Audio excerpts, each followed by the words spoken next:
All right, happy to welcome on Frank Malakote in San Francisco, Gerard Moncure in Los Angeles, and Richard Saenz in Phoenix. We'll start with the front runners. Richard, Arizona leads the NFC West at 6-4 after a win over the Jets. I feel like you had Kyler Murray playing so well. You got Aaron Rodgers maybe going into retirement looking like this on the sideline. What a performance by Murray. Yeah, and I love the way that sounds, right? We'll start with the front runners, the Arizona Cardinals. How about that, right?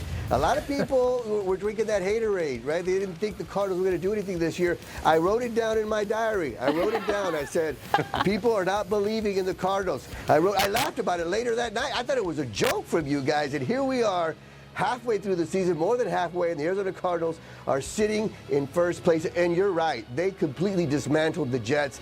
And for a second there, I kind of felt bad for Aaron Rodgers. There was one sack towards the end where he gets hit from behind, he fumbles, and he's getting lifted up, and he has that look like, I'm 40, I'm a million. What am I doing here? Like, you could tell he was done, man. He does not look good. It's been a brutal year from him. And then, oh, by the way, Kyler Murray gets blindsided. His helmet comes off, snaps right back up, and hits the Jets where it really hurts on the scoreboard and throws a perfect touchdown pass to Marvin Harrison Jr., who now looks like Maserati Marv, right? Before he looked like Mazda Miata Marv. Now they finally got him looking like a Maserati on that play, and the Cardinals are in first place and looking good. And, yeah, we'll see what happens with Aaron Rodgers, but it did not look good for him, that's for sure.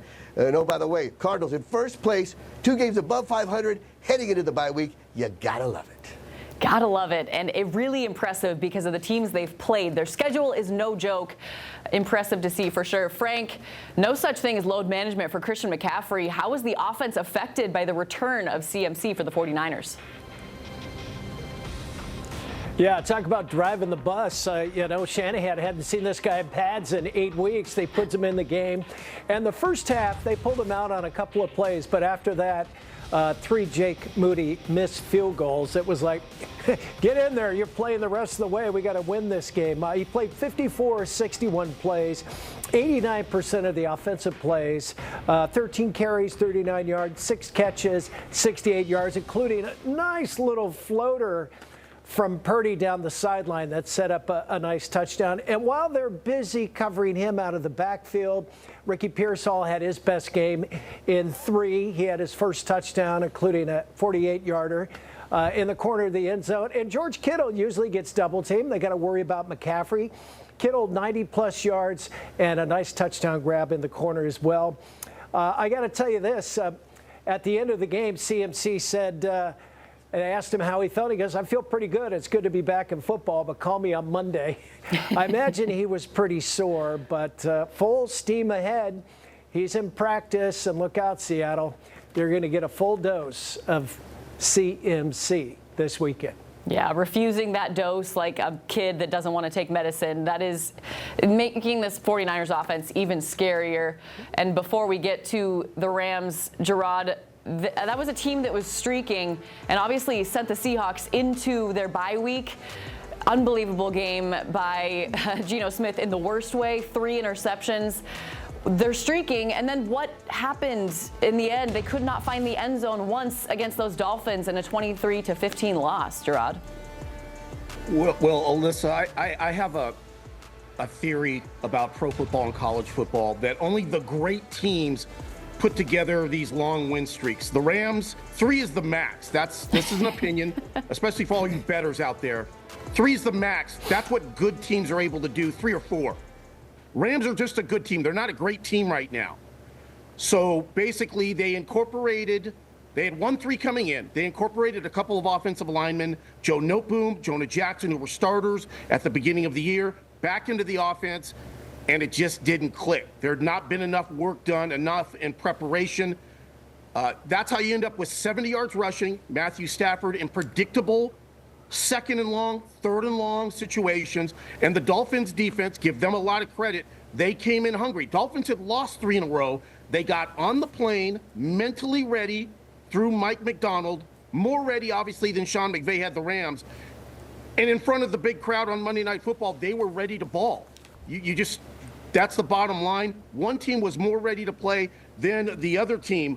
That's what happened. Rams got a little complacent. Human nature set in, and now they've got to regroup as they travel across the country to take on the Patriots. We'll talk more about that in a minute. But 3 in a row, until you become great, that's about where you are. And the Rams certainly showed that on Monday Night Football. They just were not ready, were not locked in like we've seen them in the 3 previous weeks. Yeah, and I think the fact that you were started 1-4, it was a game you just couldn't afford to lose. And we were talking about Aaron Donald coming back out of retirement around week 9, week 10, still waiting for that, Gerard, by the way. Doesn't seem like they need him to. It seems like they need Andrew Whitworth to come and help out on that offensive line. Talking about the Seahawks before the bye week, frustrating in all the ways because the offense just could not hold up to what the defense was doing. We finally saw a defensive improvement for the Seahawks, limiting the Rams in a lot of ways. But like we said, Geno Smith, 3 interceptions, just shooting themselves in the foot over and over and over again in the red zone 2 times. And not always his fault, but this offense has to improve in all the ways, has to be more efficient, and has to use more weapons. DK Metcalf likely returning this Sunday against the 49ers. He spoke to the media yesterday, so that is a good sign. Usually it means he will play. And then waiting on right tackle Abe Lucas. They need him in all the ways because the Seahawks offensive line is just as bad as the Rams right now. They are hurting, and they are going to have the hardest challenge of the year, it seems like, at the line of scrimmage against the San Francisco 49ers team that looked so good with Christian McCaffrey coming back. All right, now let's look ahead and dive into each team's Week 11 matchup, starting with the San Francisco 49ers hosting the Seahawks. Frank, 49ers didn't have much trouble with that first match on Thursday Night Football, but did you see anything from that game on the San Francisco side that might be a concern in this second game? Well, as you may recall, back in October, it was the rookies that won that game. Garindo and Green and Mustafa. The veterans were having some issues up there, and it was close till the very, very end. I must admit, I am worried about Seattle a little bit. They're coming off a bye, and for some reason, the NFL set the schedule up. We'll have the 49ers play 4 teams coming off a bye. They lost to the Chiefs. Same scenario. They beat the Cowboys. They got Seattle coming up this week. And, oh, by the way, in 2 weeks, they get Buffalo coming off a bye. I think that's too much. You mentioned Metcalf, big physical receiver, missed a couple of games with an injury. He's coming off the bye, so hopefully he's healthy. Not so hopeful for the 49ers in that regard. But you are going to have to deal with CMC. The Niners have won 3 of 4. I think Seattle's lost 6 in a row to the 49ers. Purdy is 15-1 in the month of November and December. It's a 6.5-point game in favor of the home team, the 49ers. But this may come down to a field goal like a lot of these division games do. And if that's the case, I'm already holding my breath on Jake Moody. It was a tough week last week for him. Special teams, I believe, ranked 31st in a bunch of different categories for the 49ers. Surprising because the offense and defense is so good. Just about every part of game 1 against the Niners was concerning for the Seahawks. They got into a 20-point hole, right, and still gave up 230 yards rushing to a Christian McCaffrey-less team. You mentioned the rookie Isaac Garindo, who really iced the game. But they did make things interesting in that third quarter, scoring 14 unanswered points, did the Seahawks. The problem all the season long is they just continue to hurt themselves. Geno Smith threw a pick, and the Niners shut it down. It will help to likely get DK Metcalf back from injury, maybe right tackle Abe Lucas, like we mentioned. It should be a fun game. I think the 49ers offense just takes advantage of the Seahawks' changes on defense. They let go of Tyrell Dodson, just released him completely. He was the Seahawks' leading tackler, so they're going to have to fill in the pieces with a rookie, Tyrese Knight, who will be the weak side linebacker, and then Ernest Jones still trying to become a Seahawk, as they obviously traded for him. So I will be interested to see. I think the Seahawks are just going to be playing spoiler for the rest of the season. They could be one team, they could be another team, depending on the given day. And I think they could hurt some teams in the NFC West. I just don't believe in this offense right now. The defense has been too inconsistent. Richard, you've got your feet kicked up this week with the Cardinals on a bye week. So I'd love your thoughts on the Seahawks at 49ers matchup. Well, first of all, I like your honesty when you talk about the Seahawks and their struggles, but I want to get Frank's address so I can send him some cheese for all that whining he's doing about, oh, we're playing all these teams coming off the bye. Buddy, pal, the Arizona Cardinals started at Buffalo, then they played Detroit, Washington, and San Francisco the first 4 weeks of the season. So what are you talking about over here with the bye week? And the NFL wants is what they're out to get the 49ers? I don't think so.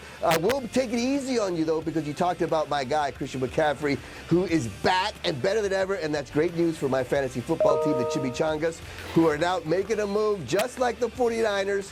So yeah, as the 49ers go, so do the Chimichangas. So Chimmy Nation is listening to you, Frank. So give us some good news about Christian McCaffrey. And I think the 49ers are going to win this game. I think they're going to cover the spread. Gerard was talking about, gambling and that kind of stuff. So yeah, I think the Niners win. They cover the spread. CMC looks great. They have extra days to prepare as well. They played on a Thursday, so they're going to be just fine. And then the 49ers system is amazing, right? You see Ricky Pearsall come back, and he has a great game. They just plug and play guys in, and they've been doing it all year. And that's the team to watch in the NFC West, other than the Arizona Cardinals, of course. Frank, I mean, San Francisco, you're just west of wine country, so I think it's natural 49ers. I'll give you a chance to respond to Richard there. The bye week. Well, oh, come on. Well, guess what? The 49ers got to go to Green Bay. They still got to go to Buffalo. You just got all the good stuff, the hard stuff right out of the gate. It's coming for the Niners. By the way, Kyler Murray is part of the Truckee Ballers, Frank Malicote's fabulous fantasy team, and I'm very happy for myself. Not so much for the Niners. I mean, Kyler's been playing lights out. You guys have won 4 in a row. You cream the Jets. I think he's hitting on 69-70% of his passes, 12 touchdowns, 3 picks. And oh, by the way, he can run. He had 80-plus yards against the Niners in that come-from-behind win at Levi. And outside of the Vikings, I mean, you've got Seattle twice. You got the Pats, you got the Panthers, you got the Rams, and the Niners. Yep.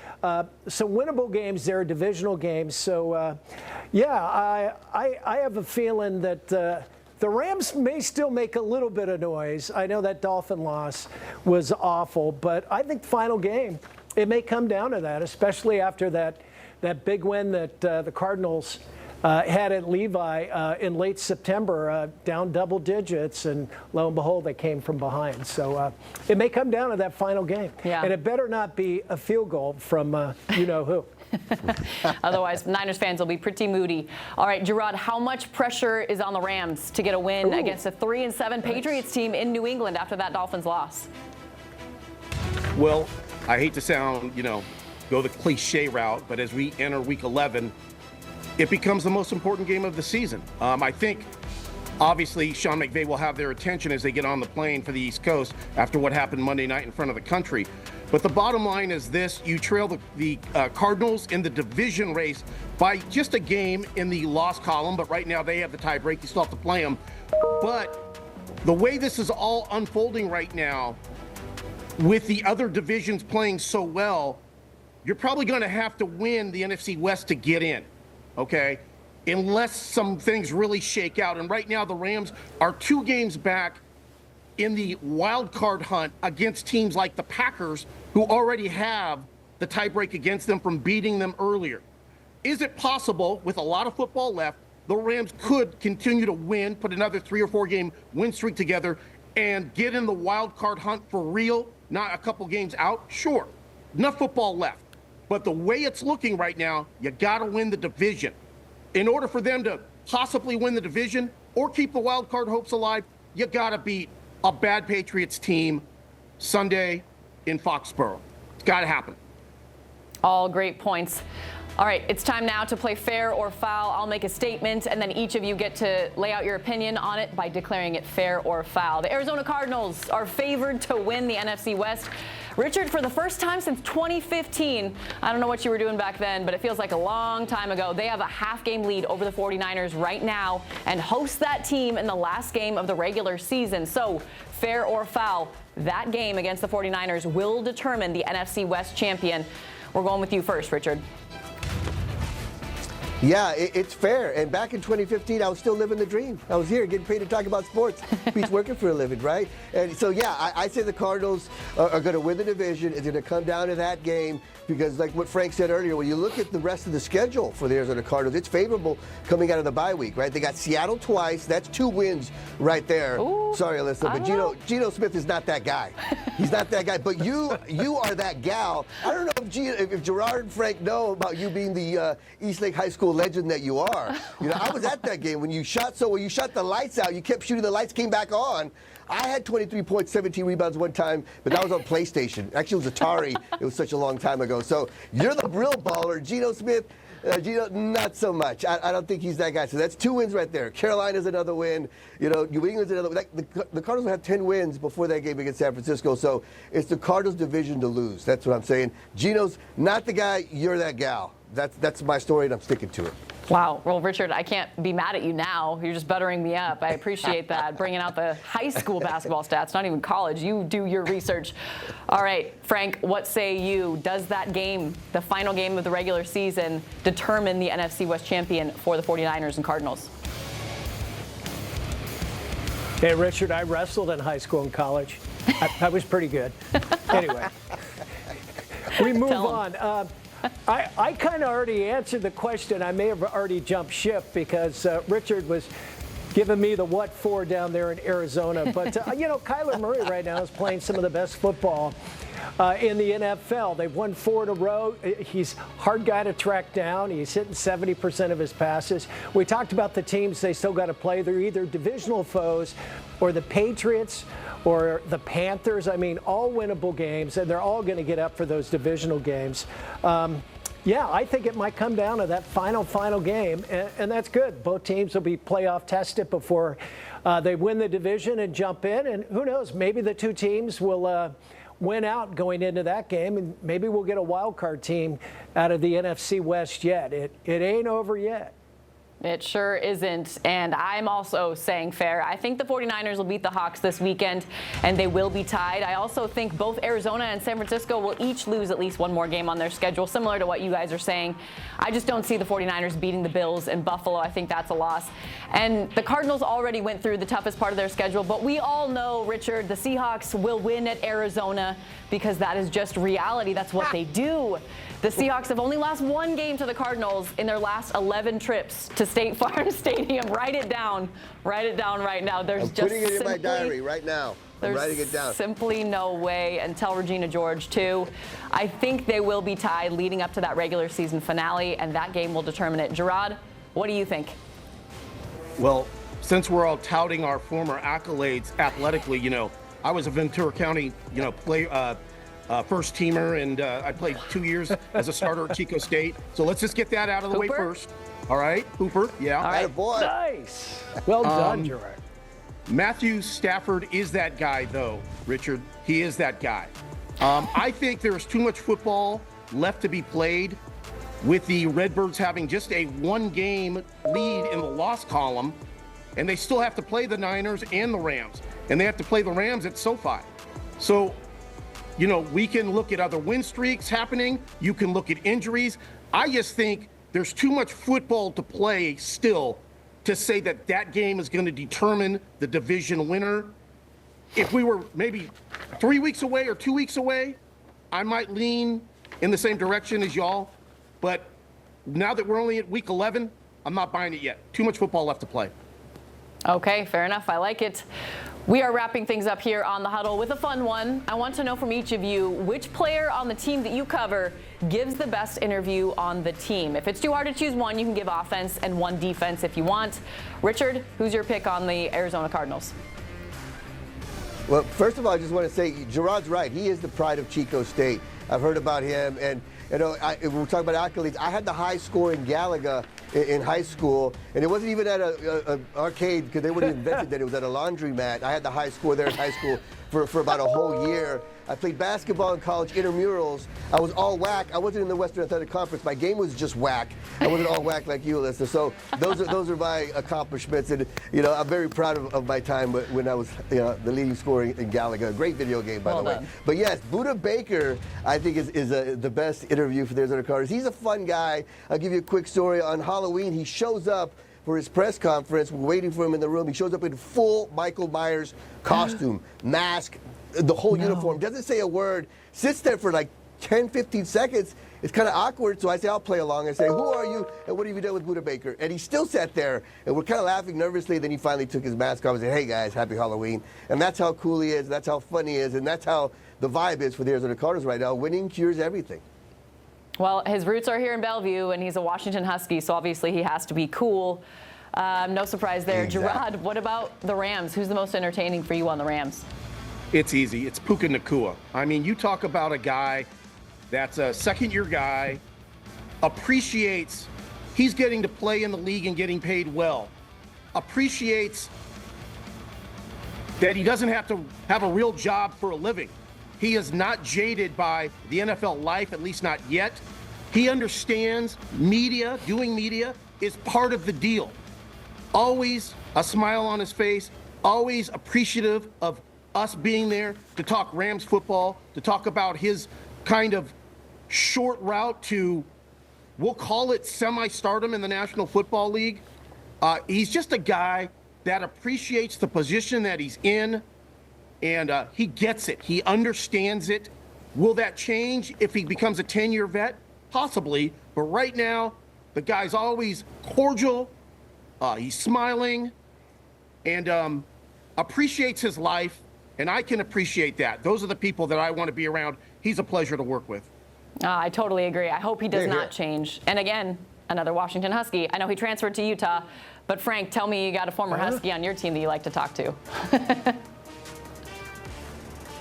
A former Husky? I'd have to do a deep dive. I'm going to go with, how about an Iowa Hawkeye? Yeah. And George Kittle. The guy is nuts.